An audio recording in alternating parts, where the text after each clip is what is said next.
Hello there, thank you for clicking on this video. Your time is valuable, so we are super grateful that you are giving our little channel a chance. Any feedback is appreciated. Enjoy the story. Jane Jacobs. Disclaimer. This is a fictional story about the real person. All the science and historical dates are accurate. However, the events and some of the characters are entirely fictional. Jane found herself on Broadway, heading towards Washington Square in New York. This section of the street had been a one-way street since 1957, but the traffic was still a chaotic mess. The street was teeming with life, filled with people, cars, and buses. It was a vibrant chaos, with cars honking and drivers shouting at pedestrians to clear the way. Ahead of her, a row of nearly 15 taxis were parked, their drivers leisurely smoking and chatting while waiting for customers. It was an early evening, and the street was buzzing with people. Some of them were going home after a long day at work, hurrying to go home and hopefully enjoying a relaxing night with the family in front of the TV. Most of the people these days spend a big part of their evenings glued to the television. The Andy Griffin Show was immensely popular with all groups of people. You could hear blue-collar workers discussing it on the bus on their way to work every morning, while white-collar workers were praising the show over whiskey during late nights out. After the kids were tucked in bed, the parents spent their evening watching the Tonight Show. Although the show ratings were not as good as they used to be when Jack Paar was the host, Jane enjoyed the different hosts. Each of them gave something new to the show. The rumors were spreading that Johnny Carson was going to take a permanent role as a host of the show, at least what a friend of hers told her over a tea the other day. She also advised her to check out the Beverly Hillbillies TV series, which is marvelous and entertaining, in her opinion. Jane was distracted from her thoughts by a couple coming out of a taxi. The gentleman was dressed in an elegant black tuxedo with a white shirt and bow tie, while the woman wore a dark blue ball gown with lace sleeves. The couple was a part of the second group of people out tonight, the people who were out for drinks and entertainment in one of the many theaters on this street. Jane and her husband Robert enjoyed the musical A Funny Thing Happened on the way to the Forum in the Alvin Theater not long ago, and Robert already bought tickets for Who's Afraid of Virginia Woolf. They are supposed to go a week after its opening night. The diversity of people and entertainment made living in New York a delight. This made her fall in love with the city and the Greenwich Village neighborhood so many years ago. She was only 19 years old when she followed her sister to New York, left their family in Scranton, Pennsylvania, and started a new life. The years as an unpaid assistant to the woman's page editor at the Scranton Tribune after graduating high school gave her not only the confidence, but also the experience she needed to start a writing career in New York, or at least what she thought back then. She arrived in New York right in the middle of the Great Depression, and it was difficult to find any job, but she managed somehow not to starve. Her first job was as a secretary for a variety of businesses, but even the clergy job back then did not provide security. But even in those difficult days, she never stopped exploring New York and all its marvelous neighborhoods. This gave her an interesting point of view about the city and allowed her to work as a freelance writer and stenographer. This allowed her to have a decent life. In the early years of her career, she wrote articles for Iron Age magazine, was a feature writer in the Office of the War Information, and was a reporter for America. She never stopped working, even when she married in 1944. Working for the government back then was not easy, especially with her pro-union beliefs. She was anti-communist, but the State Department believed that she was a communist, and nothing managed to change their minds. Back then, she even needed to answer to the chairman of the Loyalty Security Board. They did not appreciate her views on freedom of speech for all people. She still remembered one of her main remarks in a letter she sent to defend her beliefs. It went like this: "I was told that Americans' right to be a free individual, not at the mercy of the state, was hard-won, and its price was eternal vigilance, and that I too have to be vigilant. The other threat to the security of our traditions, I believe, lies at home. It is the current fear of radical ideas and of people who propound them. I do not agree with the extremists of either the left or the right, but I think they should be allowed to speak and to publish, both because they themselves have and ought to have rights, and once their rights are gone, the rights of the rest of us are hardly safe." The chairperson did not like her answer at all. She was lucky that all those problems did not affect her career, and around this period she got an assistant editor position with Architecture Forum. 4 short years later, she found herself in Harvard's Graduate School of Design, talking in front of architecture academics. She was not supposed to be there, but her boss Haskell got ill several days before the conference, and he somehow managed to convince her to go instead of him. She did not want to do it, because they were expecting their own, an architecture and a man, and there she was, criticizing their core beliefs. It was not the speech that Haskell had prepared, but she agreed to do it on only one condition, which was to speak her mind and express her own opinions, in spite of how modern and shocking they could sound. So she began by showing them how deeming the modern city architecture was for the community, by saying, "Sometimes you learn about phenomena when it isn't there, like water when the well runs dry, or like neighborhood stores which are not being built in our redeveloped city areas. In New York East Harlem, for instance, 1110 stores have already vanished in the course of rehousing 50,000 people. Planners and architects are up to think in orderly way of stores as a straightforward matter of supplies and services. But the stores in the city neighborhoods are much more complicated creatures that had evolved a much more complicated function. Although they are merely holes in the walls, they help making an urban neighborhood a community instead of mere dormitory." She was trying to convey how the vanishing small businesses and community centers take the life of the neighborhood and the community. She thought that her critics would make her persona non grata among those academics, but she was wrong. When she finished her talk, the room broke into applause, and even some of the prominent thinkers of that time, like Lewis Mumford, spoke with her and agreed with some of her viewpoints. This gave her confidence to start attending more conferences and really kicked her career as an author. She met Chadbourne Gilpatrick at one of those conferences. He worked for the Rockefeller Foundation and was interested in whether she was planning to write a book.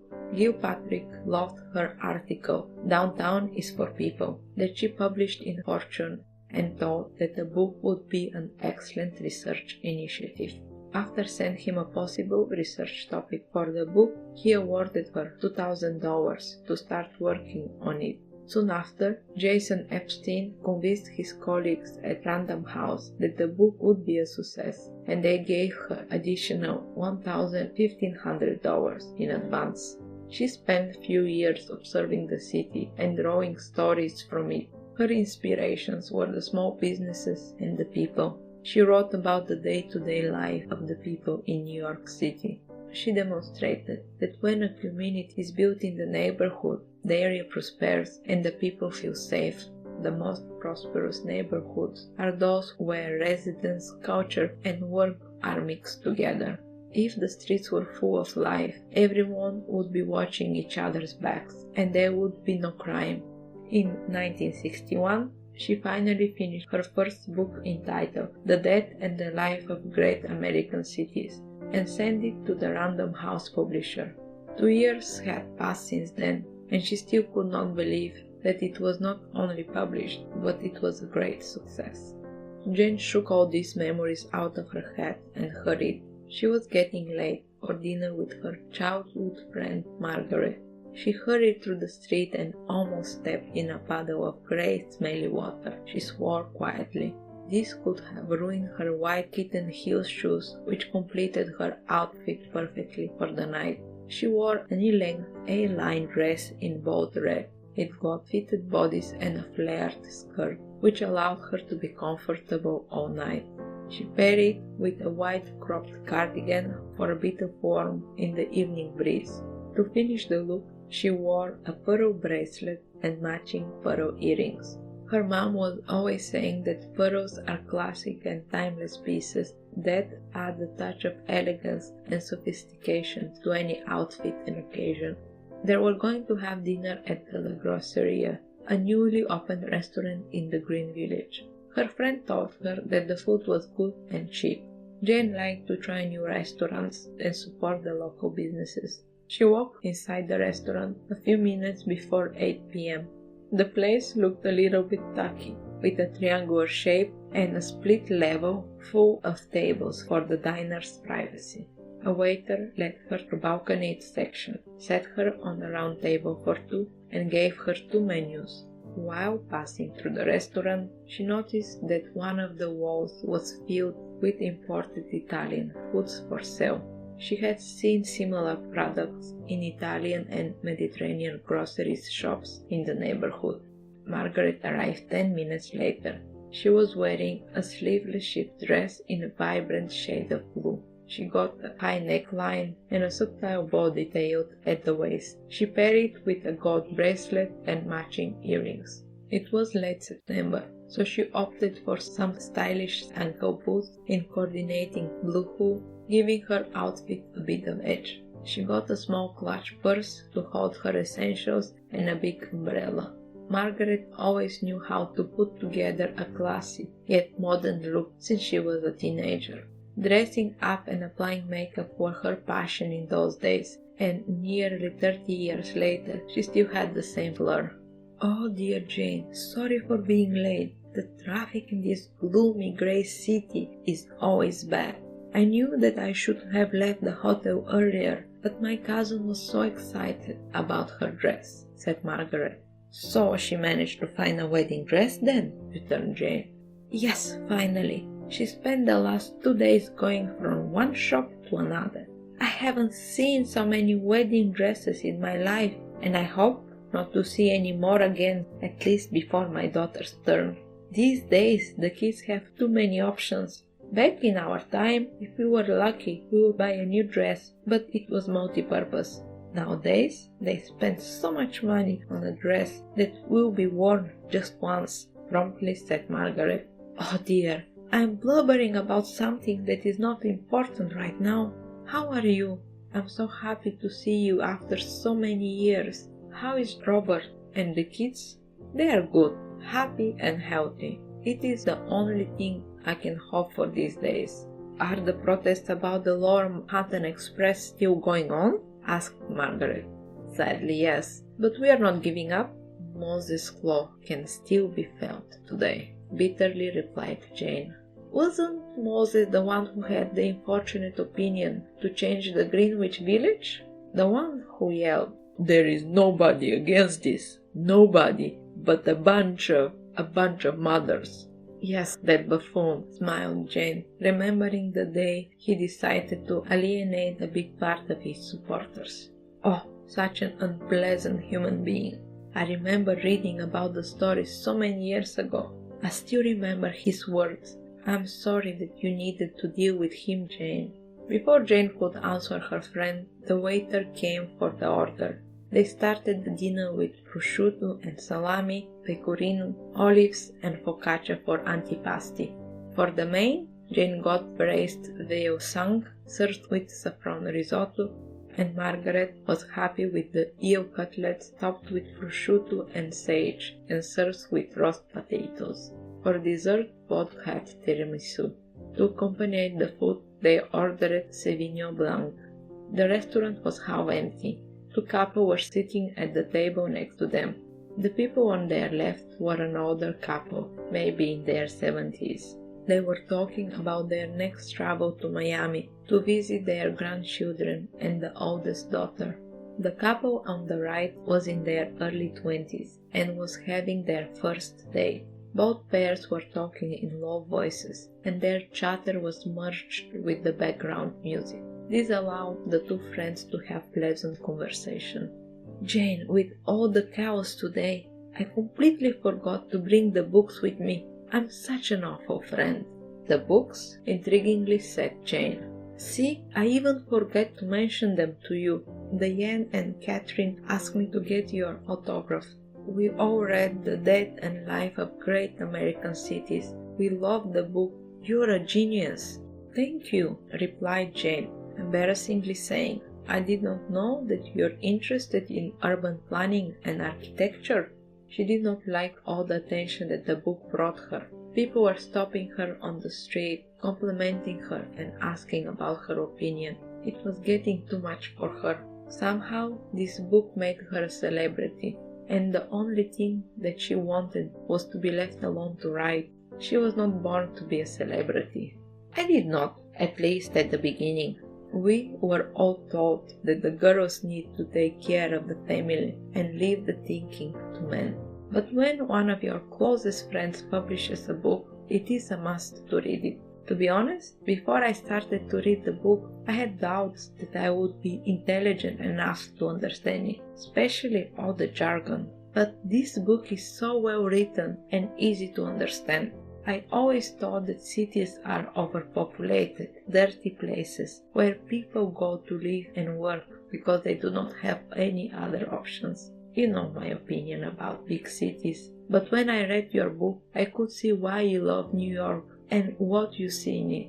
I was so excited about the book that I convinced my book club to read it.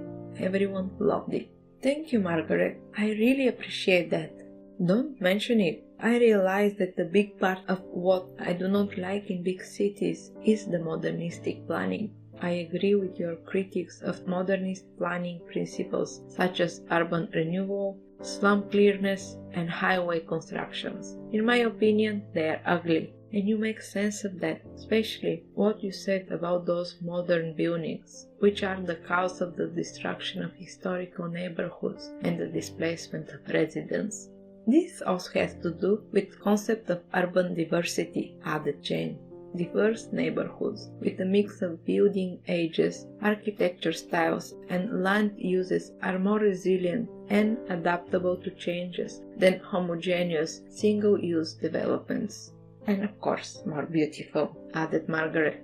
Catherine, continued Margaret, she could not agree more about the part about the import substitution. Her husband has a small barber shop, so she immediately understood your point about advocating for local economies that prioritize small-scale, independent businesses over large, centralized corporations and helped with the economy, diversity and resilience. The old Roberta loved the part about eyes on the street. She is so noisy in the neighborhood's life, so she said that she is doing her part to keep the neighborhood safe, and her presence in the street helps deter crimes and foster a sense of community. I know you meant the importance of natural surveillance in urban neighborhoods, where the presence of people in public spaces is of a great importance. But it is good that even she managed to understand the book, laughed at Margaret. Diane loved the ballet of the sidewalk section, especially the name. She loves to walk and talk, so she agrees with anything that says chit-chat on the sidewalk helps with the social cohesion and civic engagement.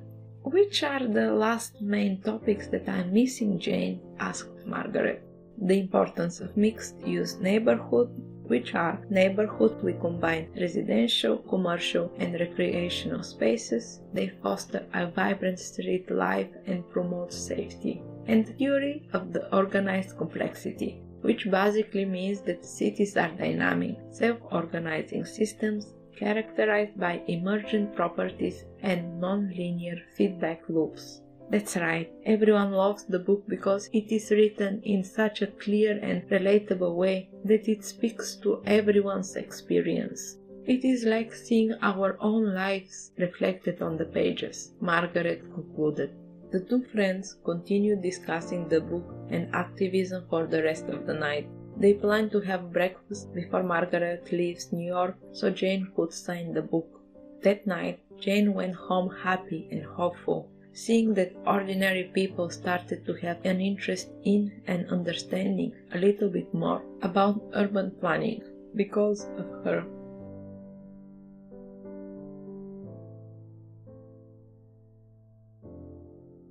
This is the end of today's story. I hope that these past minutes helped you relax and ease you into falling asleep. If you are not 100% there yet, let us just do a breathing exercise. Count mentally with me your breath intakes and exhales. Concentrate on the count, nothing more. Intake 4. 1, 2, 3, 4, 5, 6, and release 4. 1, 2, 3, 4. In 4. 1, 2, 3, 4, 5, 6. Out 4. 1, 2, 3, 4. Intake 4. 1, 2, 3, 4, 5, 6, and release 4. 1, 2, 3, 4. In 4. 1, 2, 3, 4, 5, 6. Out 4. 1, 2, 3, 4. Intake 4. 1, 2, 3, 4, 5, 6, and release 4. 1, 2, 3, 4. In 4. 1, 2, 3, 4, 5, 6. Out 4. 1, 2, 3, 4. Intake 4. 1, 2, 3, 4, 5, 6, and release 4. 1, 2, 3, 4. In 4. 1, 2, 3, 4, 5, 6. Out 4. 1, 2, 3, 4. In 4. 1, 2, 3, 4, 5, 6. Out 4. 1, 2, 3, 4. 1, 2, 3, 4, 5, 6. 1, 2, 3, 4. 1, 2, 3, 4, 5, 6. 1, 2, 3.